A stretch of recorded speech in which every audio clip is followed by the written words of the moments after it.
అందరికీ నమస్కారం అండి. ఫిబ్రవరి 13 విజయ ఏకాదశి. చాలా శక్తివంతమైన రోజు. మీ కష్టాలన్నీ తీరిపోతాయి. ఈ రోజున పాటించవలసిన నియమాలేంటో ఇప్పుడు మనం ఈ వీడియోలో వివరంగా తెలుసుకుందాం. అంతకన్నా ముందు ఈ వీడియోని లైక్ చేసి ఓం శ్రీ మాత్రే నమః అని కామెంట్ చేయండి.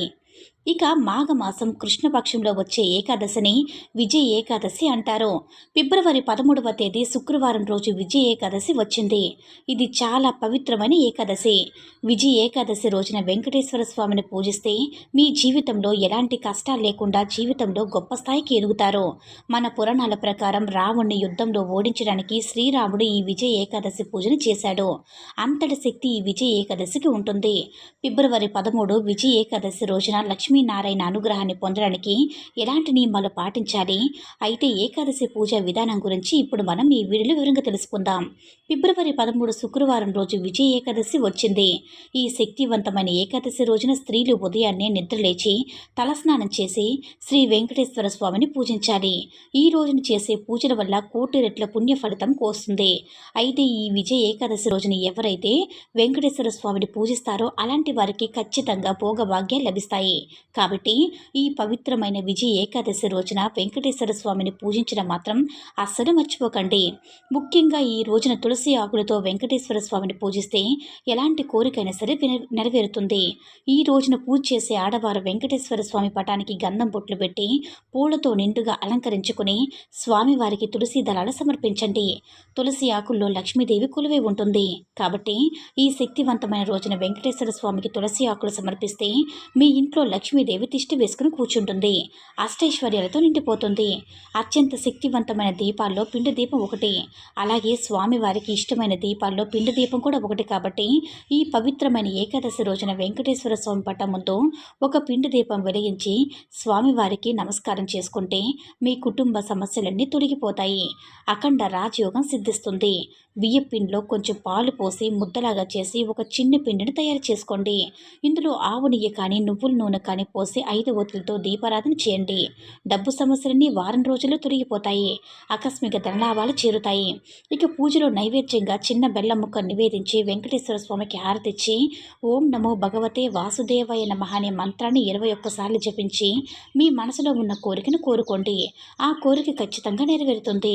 డబ్బు సమస్యలతో బాధపడేవారు, అనవసరపు ఖర్చులతో ఇబ్బంది పడేవారు ఈ రోజున తులసి కోట ముందు ఒక నెయ్యి దీపం వెలిగించి తులసి చెట్టు 2 అంటే 11 ప్రదక్షిణ చేస్తే మీ ఇంట్లో డబ్బు పుష్కలంగా ఉంటుంది.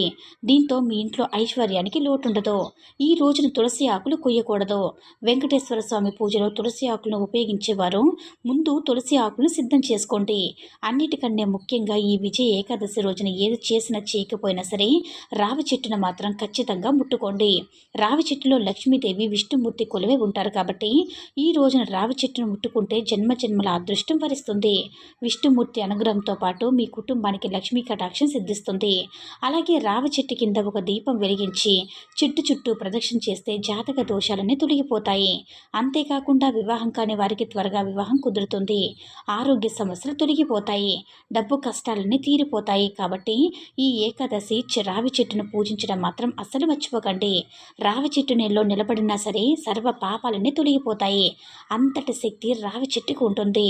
విపరీతమైన అప్పు సమస్యలతో బాధపడేవారు 11 యాలకులు తీసుకుని వాటిని ఒక దారాన్ని గుచ్చి పూజ గదిలో ఉన్న వెంకటేశ్వర స్వామి పటానికి వెయ్యండి. ఆ స్వామివారి అనుగ్రహంతో అప్పుల సమస్యలన్నీ తొలగిపోతాయి. డబ్బు కొరత ఏర్పడకుండా ఉంటుంది. ముఖ్యంగా ఈ రోజున మాంసాహారాన్ని, ఉల్లిపాయ లేదా వెల్లుల్లి వంటి ఆహార పదార్థాలు తినకూడదు. ఈ రోజు మధ్యాహ్నం సమయంలో అస్సలు నిద్రపోకూడదు. అలాగే జుట్టు కత్తిరించకూడదు. గోళ్ళు తీసుకోకూడదు. షేవింగ్ కూడా చేయించకూడదు. ఎవరిపైనా కూడా కోపం చూపించకూడదు. ఈ రోజున ఎవరికి డబ్బులు అప్పుగా ఇవ్వకూడదు. అలాగే ఈ రోజున నలుపు రంగు వస్త్రాలు ధరించకూడదు. ఈ రోజు నలుపు రంగు బట్టలు ధరిస్తే దరిద్రం పట్టడం ఖాయం.